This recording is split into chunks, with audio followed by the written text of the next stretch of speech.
Josh Hasten here, Israel Uncensored on the Land of Israel Network at thelandofisrael.com. It is Monday, November 11th, 2019, the 13th of Cheshvan, 5780. Hope you're doing well in your part of the world. Don't forget, you can get in touch with me during the week, Josh at thelandofisrael.com. On Facebook, it's Joshua Hasten or Josh Hasten Israel Advocacy and Journalism. On Twitter, at Josh Hasten, on Instagram as well. We're going to go to the phone right now and speak to our good friend Maurice Hirsch, head of legal strategies at a very important organization called Palestinian Media Watch. There was a big article in the Jerusalem Post here just the other day. The Palestinian Authority spent 7 billion shekel to fund terror.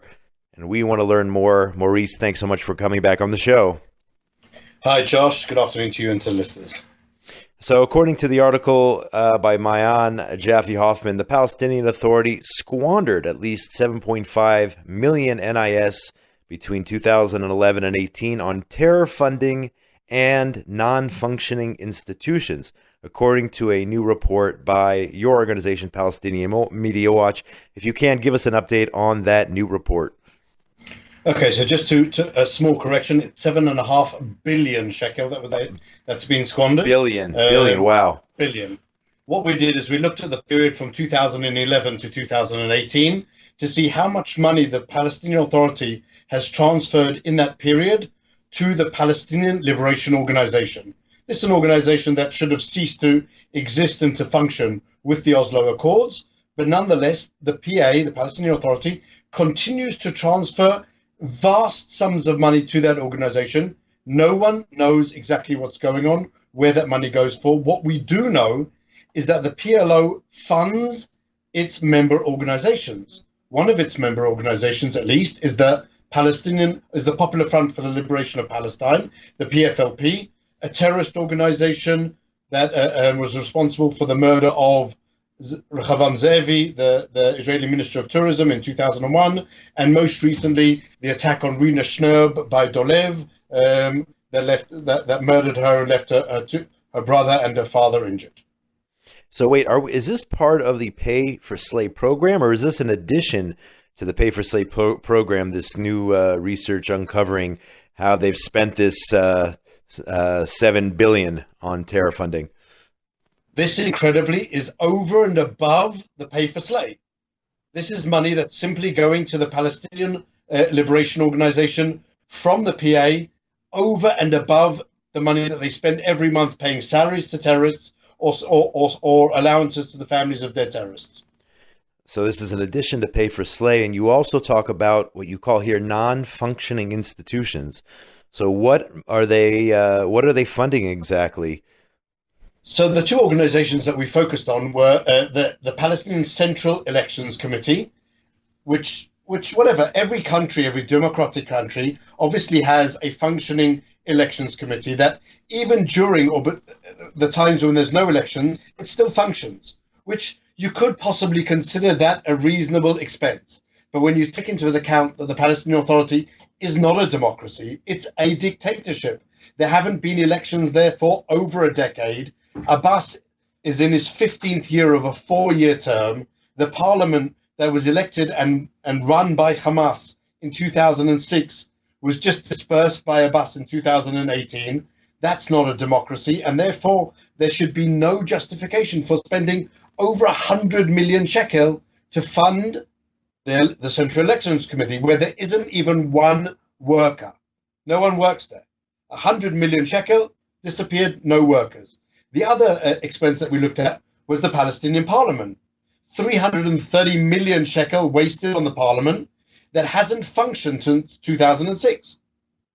Those are tremendous expenses for institutions, non-functioning institutions, which who knows where that money's actually going. So Maurice, then where's the transparency here? If I'm not mistaken, the Palestinian Authority is one of, if not the biggest recipient of donor aid from countries and organizations around the world. I mean, where's the transparency, and why isn't anyone saying anything or questioning, where their money is going? So what's amazing is that the Palestinian Authority can rarely say that we are as transparent as the international community wants us to be. the information that we're providing, the data that we're providing, is from publicly available PA documents, which were provided and are given at the request of the international community. The international community just doesn't take it that one step forward and say, well, now that they've written that they're giving this much money to the PLO institutions, well, what does that mean? Where is that money going? Who's working in the Central Elections Committee? Why are they receiving money? And for that, the international community simply just doesn't care. Unbelievable. Let me ask you this. Israel does maintain some sort of security ties on the ground with the Palestinian Authority, and you have many who advocate for Israel to bolster the PA, to keep them floating so that those ties will remain intact. What is your opinion in regard to those ties? Does Israel really need the PA in order to fight terrorism? And the second half of the show, I'm going to talk about the head of the Shin Bet, Israel Security Agency, saying that Israel's thwarted X amount of attacks over the past year, which is unbelievable. Does Israel really need this relationship with the PA, or can we say finally, once and for all, you're a terror organization or you support terror? And of course, PMW has so much background information on the incitement which is being spewed by the Palestinian Authority themselves. I mean, what are we doing here? Do we really need all this? So the security coordination is just really a bluff, Josh. It has to be said clearly. The security coordination serves Abbas more than it does Israel. What Abbas does is he gives information to Israel on the Hamas terrorists, only Hamas terrorists. Why does he do that? Because he is in a 12-year war with Hamas, an internal war, since they kicked out Fatah from the Gaza Strip, throwing the Fatah people from the roofs of buildings. Abbas has been fighting Hamas. So Abbas provides Israel with information about Hamas and only Hamas terrorists. When there is a Fatah terrorist, there's no information. I actually wrote a whole article about this just a few months ago with the arrest of Zacharias Bedi. Zacharias Bedi is an infamous terrorist, has the blood of numerous Jews on his hands. He was running around free as part of the wanted terrorist deal that Ehud Olmert struck up with Abbas in 2007. He actually returned to terrorism. He actually went out with his defense lawyer, and the two of them went to shoot at Jews, right? And all you saw in the Palestinian press on the arrest of this terrorist who had been given a chance but returned to terrorism was the disgusting arrest by Israel of this great Palestinian leader. The guy's a terrorist. And that's what you saw. You didn't see, well, as a result of the security coordination, the terrorist was caught. There was another terrorist, Omar Abu Layla, who killed two people just a few, I think in March. Again, with his arrest, the Palestinian Authority come along and say, or he wasn't arrested, he was killed in a gun battle. The Palestinian police force was accused of collaboration with Israel, providing information, security information as to where this terrorist was, and the Palestinian Authority denied any connection to it. We had nothing to do with it. So where is that security coordination? We definitely don't need it. We don't need Abbas to fight our wars. He is not fighting our wars. He is fighting his own war and expecting us to provide even financial support for that war. Yeah, and he's fighting his own war and spending $7 billion to fund terror. Maurice, where can people get a copy of this new report put out by Palestinian Media Watch on the Palestinian Authority and how they are squandering all of this donor money funding terror and these non-functioning institutions? So the report itself is called The Missing Billions of the Palestinian Authority. It appears on our website, PalWatch, PALWATCH.org. You can find that and tremendous amounts of other information on the financial side and everything that's going on in the Palestinian Authority, most up-to-date stuff that there is. Maurice Hirsch, Head of Legal Strategies, Palestinian Media Watch. It's always a pleasure to have you on the show and your insight into everything going on there within the PA. Thank you for revealing their true identity, who they are, and I definitely agree with you. Again, the fact that we do not need them as security partners or as peace partners, anything else. I'm a big fan of putting them on sending them on a one-way ticket out of here to go back from where they came from. But I want to thank you so much for your time. Keep up your important work. Thanks very much, Josh. Have a great day. We are going to take a break. We're going to take a break right now. Josh Hasten here, Israel Uncensored on the Land of Israel Network at thelandofisrael.com. Short break. Come right back with everything going on in the world of news here in Israel, the Middle East, and throughout the Jewish world. And don't go anywhere. We'll be right back. I'm coming to you today from a beautiful, beautiful day here in Jerusalem, the capital of the Jewish people. Don't go anywhere.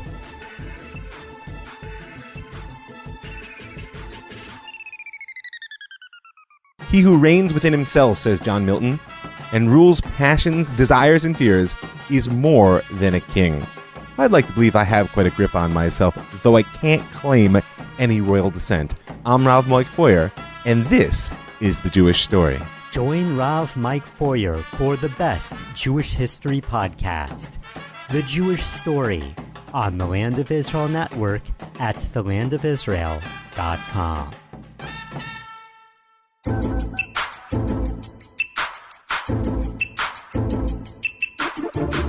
And we are back. Josh Hasten here, Israel Uncensored on the Land of Israel Network at thelandofisrael.com. It is Monday, the 11th of November, 2019, the 13th of Cheshvan, 5780. We are going to get to some news in this part of the show. Israel Hayom reports that the Israel security agency, the Shin Bet, has thwarted more than 450 terrorist attacks in 2019, according to Shin Bet director Nadav Argaman. He made these comments at a conference last week. 450 attacks thwarted. See, there is anti-Semitism and terrible stuff going on around the world against the Jews, but nowhere else around the world have 450 terrorist attacks targeting Jews been thwarted. And that is because we have the IDF and the border police and our security forces working behind the scenes to thwart these anti-Semitic attacks. And by the way, let's be clear, just because they happen in Israel does not mean they're not anti-Semitic. It bothers me when I read these statistics of hate crimes against Jews taking place around the world, and they leave Israel out. These are attacks against Israelis because they are Jews. It happens here in Israel as well. And the difference is we have the security forces to thwart these attacks. So I'm encouraging everyone to come home to Israel, where you do have that protection. And I'll be honest, I personally do not give enough credit to our security forces, especially the Shin Bet and those who are doing this amazing work behind the scenes to thwart these attacks. It's not often we hear about them. And, 450, that's a huge number. So we got to give credit where credit is due. And, of course, to the IDF, who goes in each and every night to the Arab towns under the PA and makes arrests.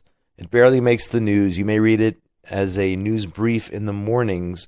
When you wake up, Israel arrested 15 wanted terrorists, 20 wanted terrorists. It happens each and every night.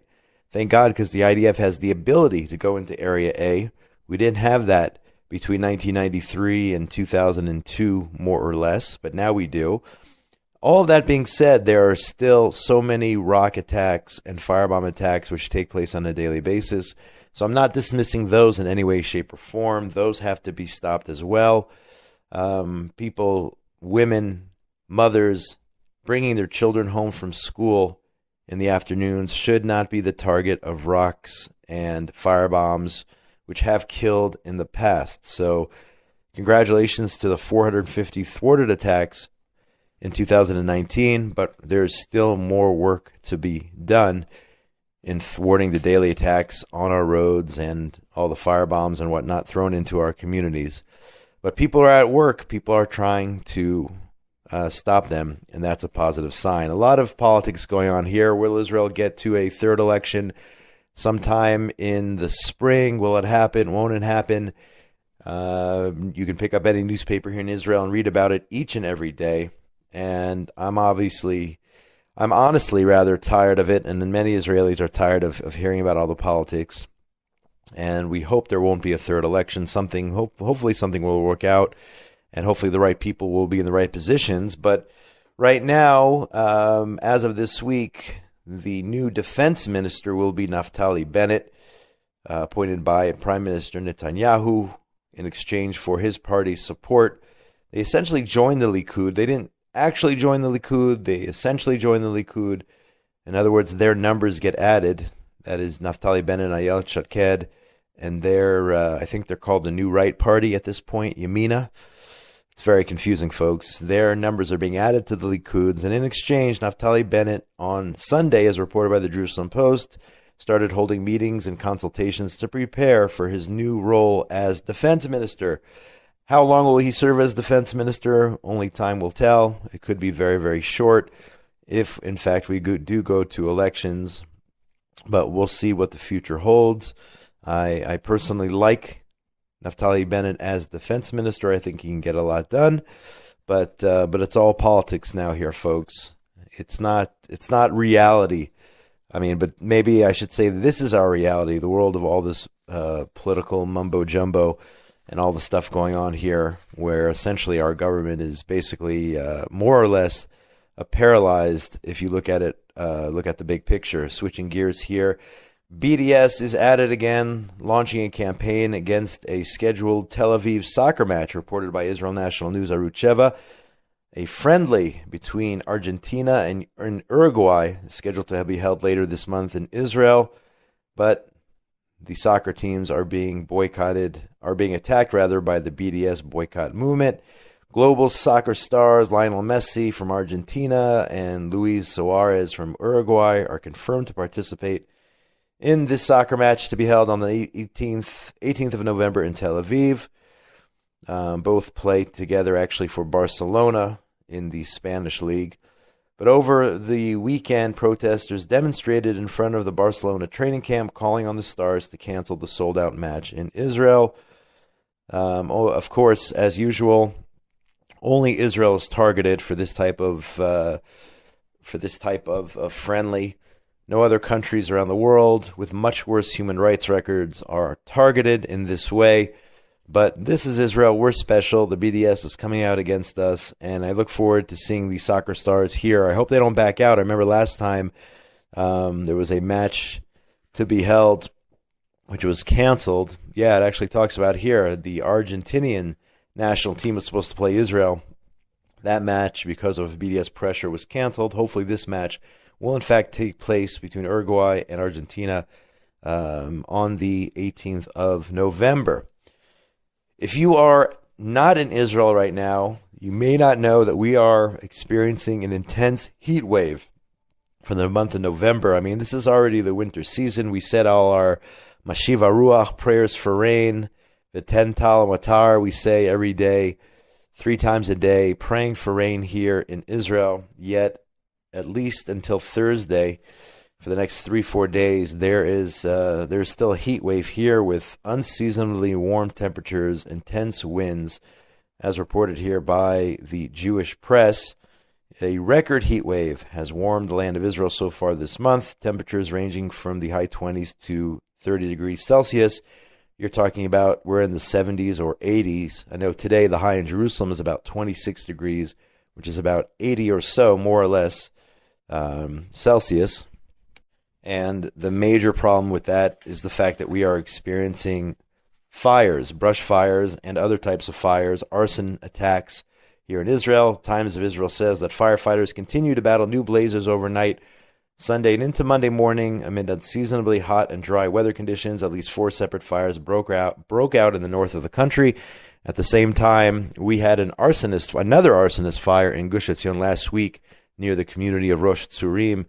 In the forest there behind the community. And thank God for the quick action of the first responders and the firefighters. They put out arsonists. I'm talking about Arab terrorists, arsonists, set fire in 4 different places in the forest and ran away. And thank God those were put out.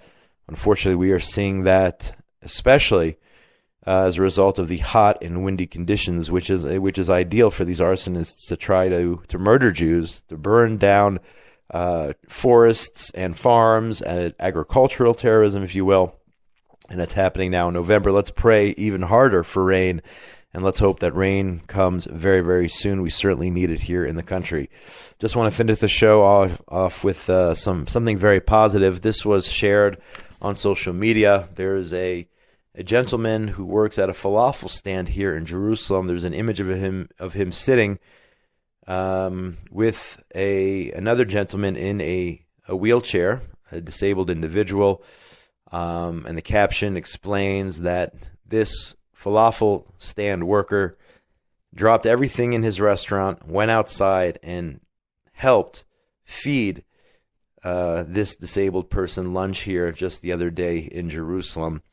Am Yisrael Chai, folks. The nation of Israel lives with amazing images and stories of people who are doing good out of the kindness of their hearts, doing good for other people, whether it's here in the land of Israel, whether it's throughout the Jewish world. We see stories like this all the time. I would say especially things like this happen here in Israel. You know, the focus is always on how ununified or disunity here.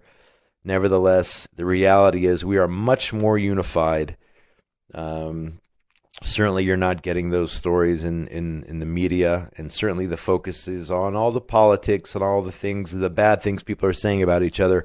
But just this image of a falafel worker helping to feed a disabled man, it warms the heart, and it shares the true reality of what happens here in the land of Israel and amongst the Jewish people on a daily basis. And that's going to do it for today's show. My name is Josh Hasten. This is Israel Uncensored for the 11th of November, 2019, 13th of Cheshvan, 5780. Get in touch with me during the week, Josh at thelandofisrael.com, on Facebook, Joshua Hasten, or Josh Hasten, Israel Advocacy and Journalism, on Twitter at Josh Hasten, on Instagram as well. Big shout out to Ben Bresky, for all the work he does in getting these shows together, as well as Tabitha Epstein for the work she does behind the scenes here at the Land of Israel Network. Most importantly, between now and when we speak again, please God, next week, everyone out there in the wonderful world of ours, have a great week and be safe. Shalom, shalom, from Jerusalem, the eternal capital of the Jewish people here in the land of Israel. Shalom.